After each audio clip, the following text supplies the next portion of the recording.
Hey everyone, it's Macias with Barrett Company, and I'm here at Guild Mortgage with these lovely ladies. Jennifer Smith with Lawyers Title. Jenny Cox over at Guild Mortgage. Melanie Evans with Home at Last. And we're so excited to invite you to our Homebuyers event. Learn the basics for home buying. You can find out how you can get into a home for the same or less than you pay in rent with Home at Last. And I'll talk to you about title and escrow process. Can't wait to see you. If you have any questions, please feel free to reach out to us. We're here to help you in your home buying process. Congratulations, you're here doing step 1, which is completing homebuyer education. So when you leave here today, you'll have a certificate. It's good for a year. So I'm not sure where you're at in the home buying process, but even if you're just getting started, worst case scenario, you get to take it again next year if you haven't bought before then. So Jenny, you want to come up here? Step 2 is determining how much you can afford. Okay, so sources of income, there's a ton of different ways that we can qualify you with quite a few different types of income. So the most common is going to be somebody that's W-2, and you can have commission income when you're W-2, you can have bonus, you can have overtime, which we have to calculate different ways depending on how you get paid and what kind of loan we're doing. But there's also other types of income that a lot of people don't even realize that they can use. If they have foster care, they can use that. If they have Social Security, disability, from the VA, their disability, they can use that. If you have child support or alimony, we can use that as well. So those are some things that you might not take into consideration when you're calculating someone's income. Self-employment is going to be a lot different than if you are calculating someone's W-2. We have to get the last 2 years of tax returns, and we just do an average of what you've made over the last 2 years. Some instances we can use 1 year of tax returns, but it's on a case-by-case basis. So this pie is going to be, anytime you're buying a house, you want to sit down and talk with whoever is going to be paying any of the bills in the house, what you can comfortably afford. Because what I can qualify you for doesn't necessarily mean it's what you can afford, or where you're going to be comfortable monthly. And at the end of the day, you want to go home and be happy. You don't want to go home and not be able to go to the movies because you can't afford to do anything but go home. You know what I mean? So when we're using the program, if we're doing Home at Last, the debt to income ratio can be up to 45% if we're doing an FHA loan, and it can be up to 50% if we're doing a conventional. And so a debt to income ratio is all of your debts that you pay, including that potential housing, and we're going to divide that into your income. Okay? And that number has to be below either 45 or 50 in order to qualify you. But that doesn't mean that's going to be your comfortable monthly payment. Half of your income might be a lot more than what you want to spend monthly on your housing. So then you have to take into consideration other things that you're going to be paying. You have to take into consideration your gas. You're going to have to take into consideration bills for the house. You have to pay for sewer. You have to pay for trash, water, electric, cell phone, fun times. Like, you have to actually put a little piece of the pie away for fun times, because I need fun. And then transportation, which is important. You want to take into consideration how much you're going to have to drive to get to your employment. So how far away is it okay for you to buy a house and still be comfortable monthly? What do we have next? Step 3, get pre-approved. Yay, that's me. So the first step in the process of getting pre-approved is doing an application. So you're going to come sit down, and we're going to go over your income, how much funds you have, so your assets. We're going to go over your tax returns to make sure you don't write off all of your income, your credit report, and your debts owed. So if you have any issues or problems with credit, the cool thing is that we are able to help you a little bit get your credit score up if you're not where you need to be. If you don't, then we just go over your options, and it's a little bit faster of a process. So typically, you can do a loan with a 580. If you want to do the home as possible, you're going to need at least a 640 for your credit score. 660 looks better, and the higher it is, the different types of loans that we'll be able to do just to make it work. So what's the magic number? I know everybody's be tripping off 800. Is it over 720, 740? Is the 740 is 740? Yeah. But you know what? If you're doing a conventional loan, because that's a great question. If you're doing a conventional loan, if you have a 740, your mortgage insurance is going to be different than if you have a 780. So they go off of increments of 10. And most people don't even realize that mortgage insurance plays a big factor in your monthly payment. So if your credit score is over a 720, conventional all day makes more sense. Your monthly payment's gonna be lower, your mortgage insurance is gonna be lower, but the higher the better for that. I think 780 is the highest variance that you get for mortgage insurance. But when you come and sit down and we pull credit, and we'll go over your options that you have for your specific scenario and situation.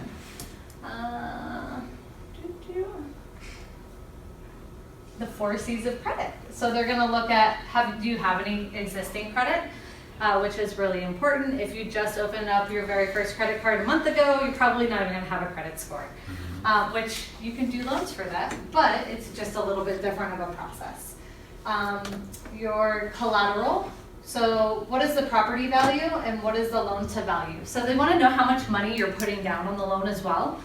So you would think the more money that you're putting down, the less of a risk and the easier it is to get qualified. But the minimum down payment requirement is going to be determined on what type of loan you're doing.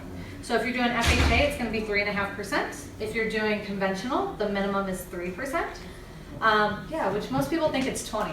So this is pretty good news for us, because I like to do conventional loans if they save you more money going that route.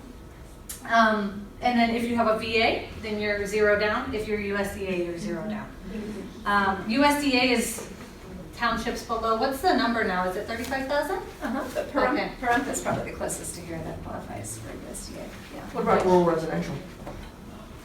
Well, the townships can't be more than 35,000 in population, so I'm not sure where rural residential you're talking. We have different definitions of rural too, for us and for USDA. But that would just depend. She's going to go over the rural townships below 150,000 for her program, but USDA, you're thinking Mesquite, Boulder City, Logandale, Laughlin, anything outside of the city is going to be below 35,000, other than Reno and Elko. Carson City actually has too high of a population for USDA. Is that new? No. Oh. I don't do a lot of loans in Carson City, so that's why I don't know that at all. So do you have a steady job? What's your salary? So that is a question that we might ask, but not if you're retired. If you're retired, then we don't necessarily care what your job history is, but they want to see a 2-year history of being employed somewhere. So it doesn't have to be at the same place, doesn't necessarily have to be in the same field depending on what type of loan we're doing, but we do have to piece together a 2-year history for employment. How many other loan payments do you have? So that's again taking into consideration your debt to income ratio and what properties do you own. Do you have sufficient reserves for funds for closing? Have any investment, retirement accounts, other assets? So we have you send in 2 months of your bank statements for your retirement and for your just traditional bank accounts, and if you have any IRAs. A lot of times those will help with having a little bit of reserves in your account afterwards, but they're not necessary all the time. So it just depends on your particular file if they're going to be necessary or not. You guys have any questions? No? Good. So this is your credit score ranking, and it's going to be different depending on what kind of rating you're pulling. So a mortgage rating might be different than if you're going to buy a car when they pull credit. But this gives you a really good idea of how they break down your score. So any credit cards that are over 30% utilization, you're taking a pretty big hit on your credit score for that.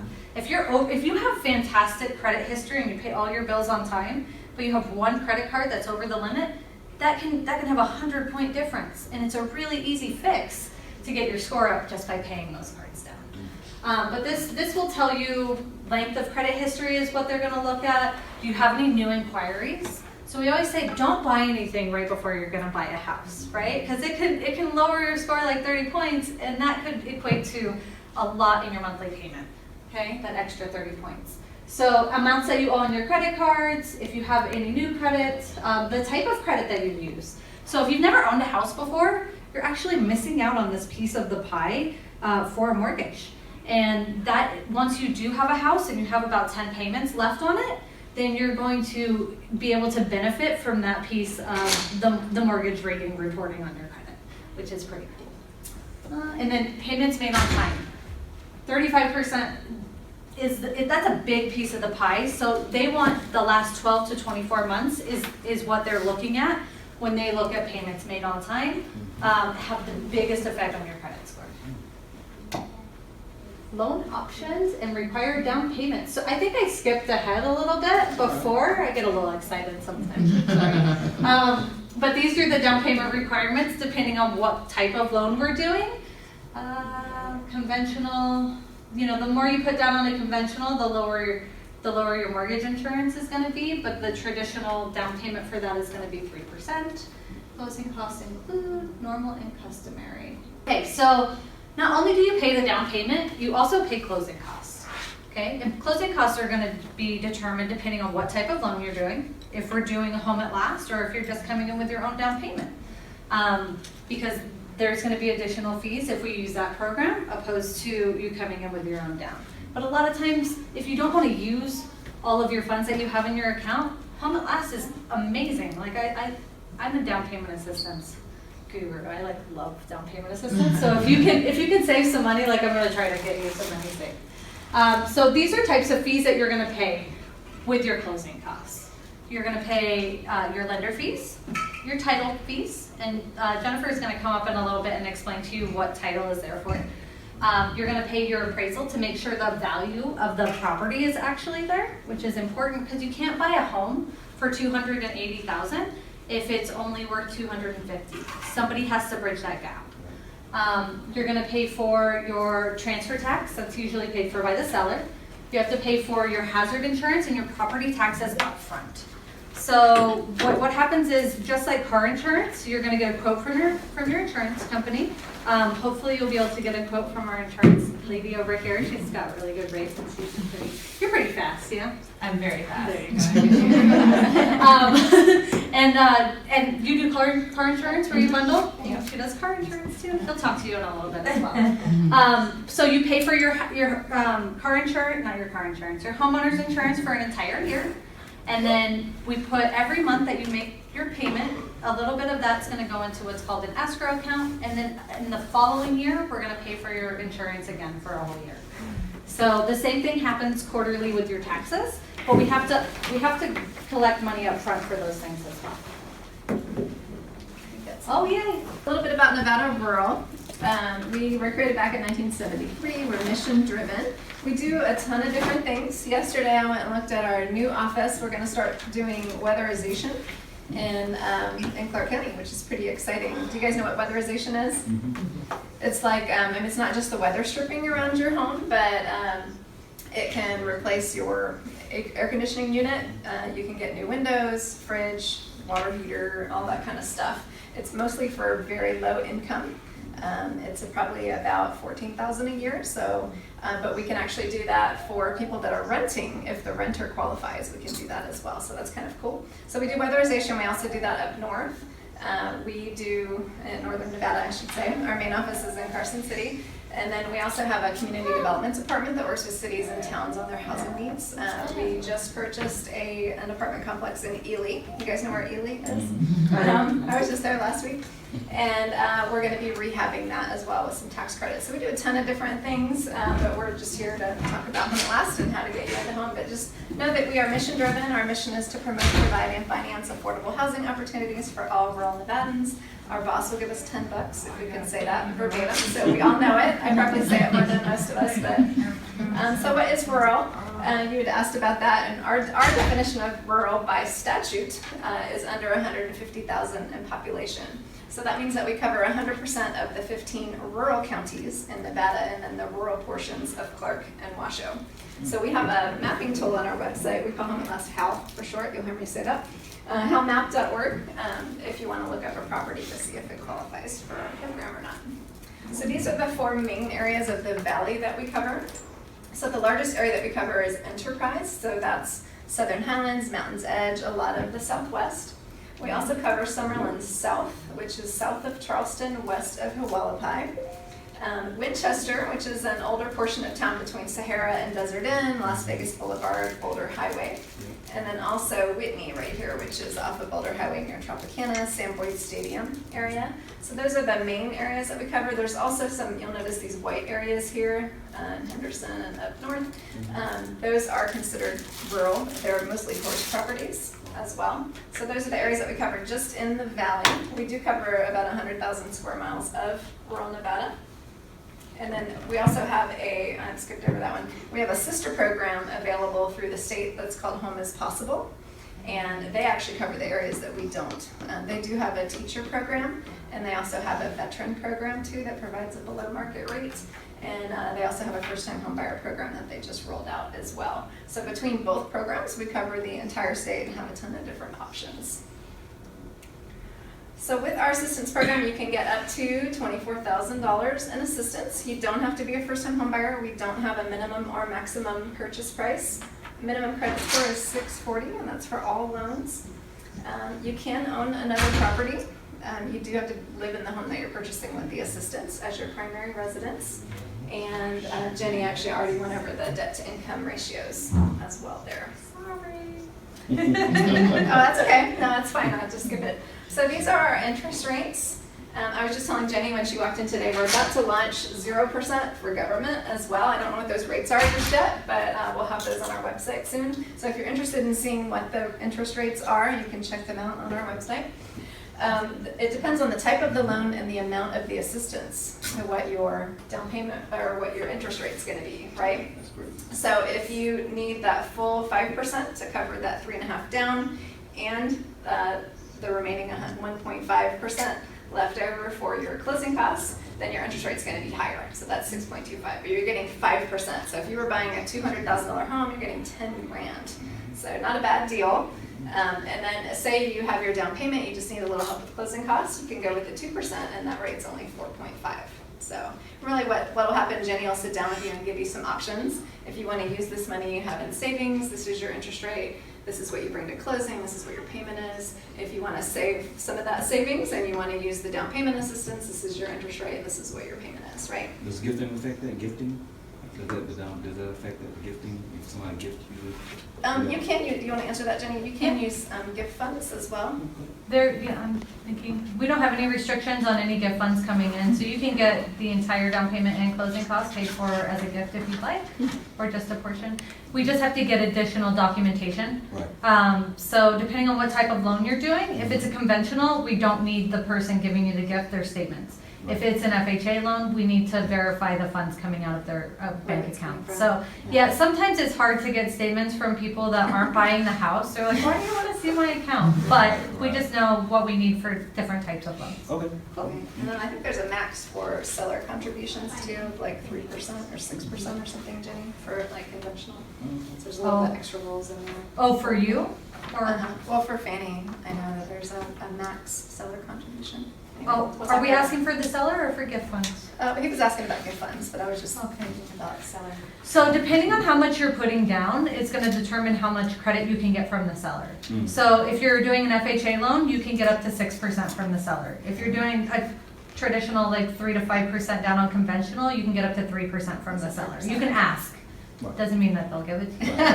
But we do see a lot more of it now than we did like last year. Yeah, oh yeah, There's more absolutely. Sellers. Yeah, so then, and we also have 0%, and I know 0%, people look at me funny when I say that, but that would be for somebody who already has their down payment, but maybe their credit score isn't like what you guys were talking, like if their credit score, because our minimum credit score is 640, you probably cannot get a better rate than that on conventional. So we actually see a lot of that, and then sometimes people go to close and they just need a little bit of help. They can go with that 1%, so it's kind of nice that we have all those different options so you can choose the best for your family. And let's see, so we also have a closing cost bonus grant. So for folks that are buying a home and they use our conventional Freddie, that's only available with Freddie Mac conventional.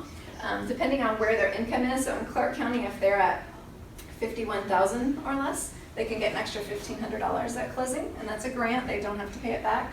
Can cover quite a bit of closing costs. And if they're at 50% or less of the area median income, which is $32,000, they can get $2,500 at closing, which is pretty cool. So that's only for Freddie Mac. That's something that they offer to help meet our their goals. So keep that in mind if you're in that range. It's pretty awesome. Oh, and here's where I was going to talk about the Home as Possible program that offers the urban areas. So if you're buying on the Strip or in any of the areas that we don't cover in the Valley with those higher No income high-rise limits. condo. You might could, yeah. Condo is a whole other thing though. That might be another class too. So a lot of times people want to know what the fees are. These are our fees. It's the same for our program and also the state program. There's a compliance fee of $275. There's a funding fee of $400 and a tax service fee of $80. And then our lenders charge a 0.5% origination, so it's a 0.5% of the loan amount as well. And then, of course, you have your regular processing and underwriting fees as well on there. A lot of times people want to know how long does it take to close a loan when Jenny reserves a loan. Jenny, do you call me when you reserve a loan? No, You I don't? wish. That would be, I like That would be fun, yeah. We like talking, but we talk way too long. No. Conversations can be much shorter, I'm sure, but she doesn't call me, she just reserves the loan. I see it pop up and I probably send her an email and say, hey, thanks for that reservation, that's awesome. But it's not a separate application, you don't have to go to anyone else, you do have to go to an approved lender. So we do have about 125 different lending companies across the state that use our program. I can tell you that Guild does more, they help more families than any other of our lenders. They're awesome, we love Guild. We also have a program called Help House. So for every family that purchases a home with Home at Last, we can send them a certificate in the mail and we cover their pet adoption fees. Because a lot of times when you're renting, that mean landlord might not let you have a pet, or maybe the pet deposit's ridiculously high. I heard of about $1,000 one recently, which seems kind of crazy. So that's a lot of times what the first thing people do is to get a pet. So, and you can go to any shelter. The way it works, we tried to do a thing where we would work with each shelter and pay for it on your behalf and get invoiced. It wasn't working. So you can pay for it and send us the receipt and we will reimburse you with a check like within a week or so. So kind of fun. All right, and then we also have a program called the Mortgage Credit Certificate Program. This one is only available through Home at Last. Home as Possible doesn't have any more funds for this, but we do still have funds. We're actually working on our next program too. I just saw that. So we are going to be able to help more people with our next program. So if you pay into federal income tax and you're a first-time home buyer or qualified veteran and meet the income and purchase price limits, you can get a tax credit. I like to compare it to a child tax credit. You know, you have a child, you go to do your taxes, you put in their name and their social, automatically gives you a $2,000 credit, right? That's what it was last year. The MCC is very similar to that. It is based on the mortgage interest that you pay, but it's a specific dollar amount that comes right off of your taxes. Kind of nice. And what's really awesome about it, and why Jenny is a big fan, is you can use it to increase your purchasing power. So you can actually qualify for a larger loan. So we have a lot of tip earners in this town. Sometimes those tips aren't always reported to the IRS for whatever reason. I'm not judging. But when they go to apply for a loan, it's a lot less than what they probably can afford, right? So that can help tip earners especially, and it can also help lower your debt to income ratio. So that's where we see it come into play a lot. It'll actually save deals, so it's kind of fun. So qualified veteran, if you've been anything other than dishonorably discharged from the military, you can get a waiver on that first-time home buyer requirement. And we also don't charge a fee for veterans as well. So here's an example of just how the MCC can work for you. So here we have a $250,000 mortgage at 5.75 interest rate. That first year, and this time sometimes is a shocker for first-time home buyers, but you're going to pay a lot of that payment is going to go towards mortgage interest. Generally the first 8 years or so, most of your payment goes towards interest. At the 10% tax credit rate, you're going to save about $14.29 per year, so that works out to $119 per month. So not a bad deal. The fee for it is $795, and then our lenders charge a $300 fee. So it pays for itself that first year, and then every year you can take that credit. Now, as you pay down that loan, it's going to go down a little bit, but generally for the first 8 or 9 years or so, it'll be that full $119 a month or the $14.29. You can actually adjust your W-4 also with your employer if you want to get that money back monthly. And I think I already mentioned we waived that fee. So what's the catch with it? We have this cute little girl to tell us that if you purchase your home and you add an MCC, if you sell it within 9 years, and you earn a significant profit on the sale of your home, and your income exceeds the MCC income limits at the time of the sale, and you may be subject to recapture, That can be as much as 6.25% of the loan amount, so it could be significant. I can tell you, we've been doing this program since 2008. We've not had recapture happen. I'm sure it's going to at some point. We've helped a few thousand families with our MCC program, but it's just very rare. We used to have a rebate a long time ago, and we stopped offering the rebate. But that's the the risk that you take with the MCC program. All right, Erica, are you ready? All right. Hey everyone, my name is Erica Macias and I'm with Barrett Company. Thank you guys all for coming and taking the time. So this is a really great program that they offer, and me working with my team makes it a smooth process for you guys. You know, when we have a knowledgeable lender like Jenny, who's experienced with all these different down payment assistance programs, Jennifer, who's been in the business for years, Elizabeth, who's been in the business for years, Melanie, who knows about the home program. It just makes your home buying process a lot easier. So once you get your pre-approval, we will go ahead and start to talk about your needs versus your wants. If there's something in particular that you guys are looking for in a home and can't live without, or as opposed to, maybe I could deal with it, maybe I don't really need it. So maybe location, if you want it new or an existing home, certain school district, something close to work, or transportation, maintenance, homeowners insurance, HOA dues. Some people want an HOA, some people don't. And in a question like that, all HOAs are different. So square footage, number of bedrooms, bathrooms, single story, 2-story, cost of utilities, if it's energy efficient, if you need a yard for your kids or your pets, and quality of safety. So what I do as a realtor for you is we'll go ahead and go over your wants versus your needs, and I will go ahead and negotiate your deal. So once we find a home that you guys like, if there's certain things that you need, I'll go ahead and negotiate that with the seller. And we've been doing really good right now, getting people like almost $20,000 worth of funds, and them coming in with less than $5,000 to purchase a home. So. All right. I'll also coordinate your home inspections and ensure repairs have been made before closing. And the seller usually pays the commission. In an event that they don't want to pay the commission, we'll go ahead and have a conversation of that. But we'll always go to the seller to try to pay for that commission. And then step 5, we're going to go ahead and make an offer to purchase. So we'll go over the purchase price. We'll go over who pays what on the closing cost, the amount of the earnest money, financing details, proposed close date, if there's any contingencies upon the offer, like if you need to sell your home to buy another home, and required home inspections. All right, so contingencies, if there is something that comes up, I'll go ahead and write on the offer subject to, so that I go ahead and protect you guys. Mortgage financing, just making sure that your loan is approved, that the home appraises, that the home, after we do the home inspection, that you guys are good with the condition of the home. The home inspection will go over the structural, VA loans will need a termite inspection.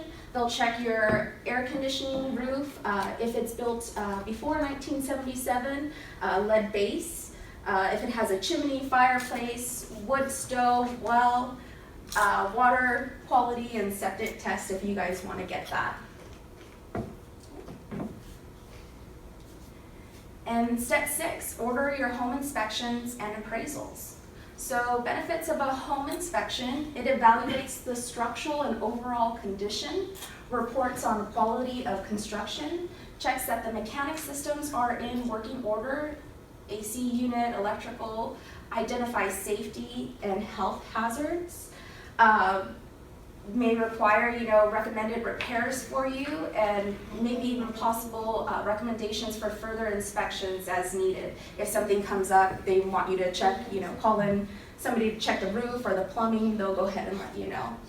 So the home appraisal: a qualified appraiser provides an opinion of the property value based on their knowledge. So they'll go out there, they'll do an appraisal, give us an evaluation, let us know if the home appraised or if there's any kind of conditions that are needed for that appraisal. Neither the buyer nor the seller can influence the outcome of it. And step 7, shop for a homeowner's insurance. So I'm going to bring up Elizabeth Alvirez to come up and just talk about that. As you guys know, in order to purchase your home and close escrow, you have to have homeowners insurance. So that's where I come in play. Now, this is not something that you guys pay out of your pocket. It's actually included in the closing cost. So it is calculated through the agent that you are working with. Now, with American National, not only do we have really great competitive rates, we do base it off of several factors. Obviously, the size of the house, the year that it was built. Now, if it's an older house, it's built in the 50s or the 70s, you are going to see a little bit of a higher premium because a lot of the piping's a little bit worn down. So, you know, there are a higher risk of something may happen to the house. Another factor that we go off of is also your credit and then past claims. So that's why we are considered a preferred company. The better credit you have, no claims, the better your rate's going to be with us. So right here, hazard insurance, also known as homeowners insurance, provide personal liability of covered hazard protection. You can get multiple quotes from homeowners insurance, which I'll come in. You compare the quotes with your auto insurance provider. So yes, we can also bundle your policies with the homeowners. It not only gives you a significant discount, it's about a 15% discount, but you also are on our cashback program. So basically, if you're claim-free for 3 years, you start getting 25% of your premium back every year. And then once I have the okay, like, okay, you guys want to move forward with it, then I basically contact your lender, and then we coordinate with each other, and then I go ahead and process the policy, send you the information, and then you guys sign. It's pretty seamless. And also what's great about American National, for instance, is that we provide coverages that a lot of other insurance companies do not cover, such as your home systems breakdown coverage. So basically, if your AC unit was to break down as a mechanical repair issue or whatnot, we would actually help with the replacement of that AC unit. As far as the home systems breakdown coverage, I actually have something on that just basically has the basically the home insurance that would be covered on that. So you have like the AC, you have the pool pumps, you have the saunas, I mean, even elevators. I don't think a lot of people have elevators in their house, but that's even covered. We also have the service line coverage too, which is also great, and I've recently used it myself. And this does not affect your cashback either, but basically any of the service lines under the house all the way to the main street is the owner's responsibility. So like your sewer lines, your plumbing, your electrical, if there was a break in the line, usually those types of issues can be very costly with the homeowner. So with this, with the American National, we actually cover losses up to $10,000 with a deductible of $1,000. So yeah, I actually had roots that broke into my sewer line, and the repair work is like $3,200. So yeah, we're taking care of it right now. This literally happened 2 days ago. So luckily I have homeowners insurance with American National, and we're able to repair it because a lot of other insurance companies do not cover those type of coverages. So you can just pass that around and take a look at that. Let's see, what else do we have? I don't know if any other insurance companies cover that. That's really They cool. do not, yeah. Okay. And like just to kind of give you an instance on how competitive we are with our rates, I quoted myself with State Farm, and my homeowners was around $700. My homeowners is around $400 with American National. So, I mean, not only do we have a competitive rates, but we have great coverages that a lot of other insurance companies don't offer. And then we also reward you guys for being claim-free as well. So yeah, that is American National right there. It's good to know that, you know, we do cover these type of situations because a lot of people, you know, aren't aware of what can happen when you do own a home, you know, because it can be very costly if you had any situations that pop up, you know, out of nowhere. So there you go. All right. Thanks, so let's go. You're very welcome. Step 8, review the final loan terms. Okay, so once you get an accepted offer, you guys write your offer, the seller accepts it. Erica will send me over the sales contract, and then we will get a loan disclosure out to you. So we'll send out your set of disclosures. It's going to go over your terms. It's gonna have authorization forms so that we can request verifications of employment, so that we can get your tax transcripts from the IRS. It goes over any other items that we need to disclose on the loan to you about your purchase. So at that time, you're gonna send over updated documentation. When we did the previous pre-approval, you will have sent over paycheck stubs, bank statements. Those need to be dated within the most recent 30 days. So we'll ask for the most recent bank statements, paycheck stubs, and anything else that's expired. If it's a new year, then maybe your W-2, just depends on where you're at. So you'll sign the disclosures, and then once you come in to sign the disclosures, we're gonna go over your monthly payment, what you're gonna expect for your cash to close, all of the fees that you're gonna pay and why you're paying them, which I think is pretty important. And then it's gonna have a breakdown of what the payments are for each. Because you're gonna make one payment for your mortgage, and then we're gonna pay out your taxes and your insurance for you, but that's gonna be included in your mortgage payment. The only thing that you pay separately that you're gonna see on your disclosure is gonna be your HOA, okay? So you take it into consideration, it's an overall payment for your mortgage, but you pay it separately. The same thing about escrow accounts, we talked about that a little bit earlier. The funds go into the escrow account, we pay those out. Step 9, close your loan. So once you sign your disclosures, we send it over to a processor, and then the processor is gonna package your file all nice and neat and send it over to the underwriter. The underwriter reviews all the documentation that we have on the file, and then they let us know if there's anything missing. And then your processor will reach out to you and ask you to provide those things. We wait for the appraisal to come back in to make sure it's at value and there's no additional conditions. And then we do all your verifications and send it back in for our final, and then they review it and hopefully they just CTC it, which means clear to close. That's our favorite word. Or they say we need a couple more items, we get those and send it back in. Then you're going to go to title to sign your closing documents. So what happens at closing? So what happens at closing? Erica does a really good job she has a couple of YouTube videos that we did to actually tell you what happens at closing. But we sign your final documents, as Jenny says, that you are ready to go sign your documents at closing. We have you sign all of the necessary documents that the lender has for you to get their money. And then the other part of what we do is we provide title insurance. Title insurance protects your home, okay? So it protects the most valuable asset that you have, stating that you are the rightful owner of the property, okay? We do a title search, what we call a title search, from the very beginning of when the house was built till we close, to make sure that any mortgages are paid off, any what we call liens are paid off from the seller, and just what we call free and clear title to you. Okay, so it's very, very important. Then at that time, you will ask questions. Your lender, your agent, myself will be there, so you can ask all the final questions, payments, what happens after closing, and how can you refer them business too. Another thing is when you're going to bring your final closing funds. Your final closing funds are going to be usually by wire, and we'll give you instructions on how to do that. So that's really important. Awesome. Once you sign your documents, we get the lender's money, and then we record your actual deed. You get a 8.5 by 11 deed, and it states that you're the rightful owner of the property. And that's with the Clark County Recorder's Office. And then Erica will pass the key to you and say, congratulations, the house is yours.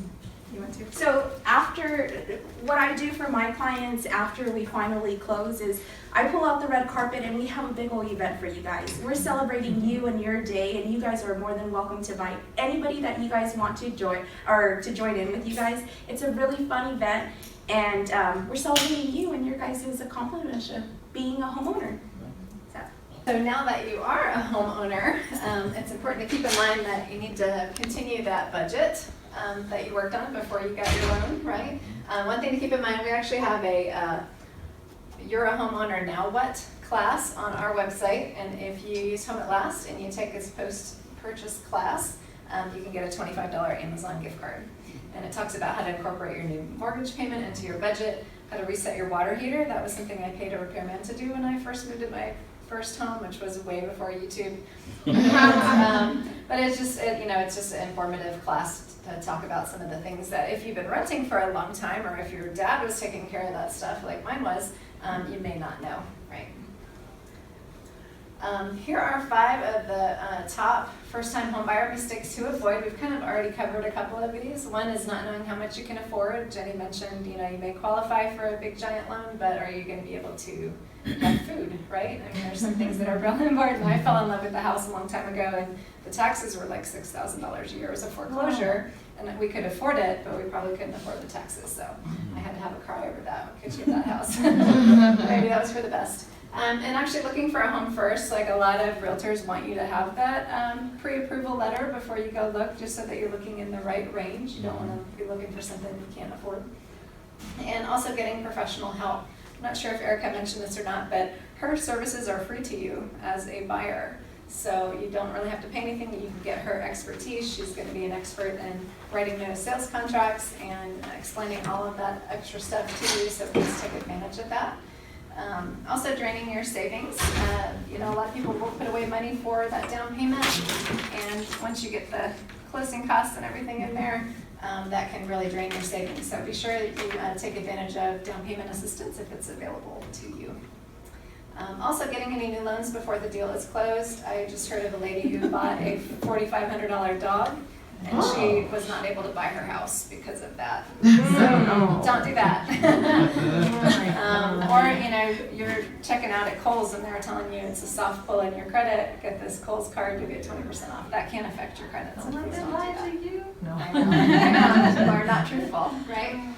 And we would also like to say that homeownership is not for everyone. Some folks, if you think you're probably going to be moving within a couple of years, and there's pros and cons to every situation, so make sure that it is right for you. You guys are here talking about buying a home, so it probably is right for you, but just know that it isn't right for everyone.